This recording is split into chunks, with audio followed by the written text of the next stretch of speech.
રાજ્યમાં આકરી ગરમીની શરૂઆત થઈ ચૂકી છે। તાપમાનનો પારો ઊંચો જઈ રહ્યો છે અને લોકો ભયંકર ગરમીનો સામનો કરી રહ્યા છે। આગામી દિવસોમાં મહત્તમ તાપમાનનો પારો 2 થી 3 ડિગ્રી વધવાની હવામાન વિભાગે આગાહી કરી છે। હવામાન વિભાગ મુજબ આગામી 2 થી 3 દિવસમાં રાજ્યના મોટા ભાગના શહેરોનું તાપમાન 37 થી 40 ડિગ્રી કે તેથી વધુ નોંધાઈ શકે છે। આજના તાપમાનની વાત કરીએ 37.2 ડિગ્રી સાથે ભુજમાં સૌથી ઊંચું તાપમાન નોંધાયું।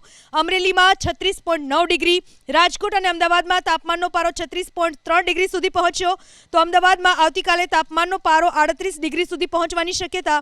સુરતમાં તાપમાનનો પારો 36.2 ડિગ્રી, કેશોદમાં 36.1 ડિગ્રી, વડોદરામાં મહત્તમ તાપમાનનો પારો 36 ડિગ્રી પર પહોંચ્યો। હાલ રાજ્યમાં ઉત્તર પશ્ચિમથી ઉત્તર દિશા તરફના પવન ફૂંકાઈ રહ્યા છે।